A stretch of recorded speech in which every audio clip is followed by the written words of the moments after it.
Over confidence decision செய்யாதீர்கள்.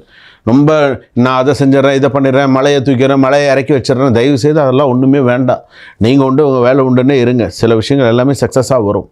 ஆட்டோமேட்டிக்காக சில விஷயங்கள் நடக்கும். இந்த வாரத்துக்கான சில விஷயங்கள் எதிர்பார்த்திருந்த நல்ல செய்திகளும் நல்ல விஷயங்களும் உங்களை தேடி வரும். தேடி இறங்கி செய்வீங்க. ஃபேமிலியில் யாரோ பேசாமல் இருந்தவர் மீண்டும் க்ளோஸாக வருவாங்க. இதை நல்லா ஞாபகம் வச்சுக்கோங்க. இந்த மூணு நட்சத்திரத்தில் பிறந்தவர்கள், விருச்சிக ராசியில் பிறந்தவர்கள் ஃபேமிலியில் யாராவது பேசாமல் இருந்தாங்கன்னா, யாரோ ஒருவர் பேசாமல் இருந்தாங்கன்னா மீண்டும் அவங்க க்ளோஸாக பேச வருவாங்க. ஸோ உங்களுக்கு அதனால் ஒரு சந்தோஷம் இருக்கும். சில பேருக்கு ஹஸ்பண்ட் அண்ட் ஒய்ஃபுக்குள்ளே வந்து பார்த்தீங்கன்னா ட்ராவல் பண்ணுறதுக்கான வாய்ப்புகள் நிறையா வரும். சிப்ளிங்ஸுக்குள்ளே பேச்சுவார்த்தை, மனஸ்தாபம், சின்ன சின்ன விஷயங்கள்லாம் வரும். அதெல்லாம் சகஜம், மாறி போயிடும், கவலைப்படாதீங்க. பாசிட்டிவ் லவ் மெமரி டிஸ்டர்ப் செய்யும்.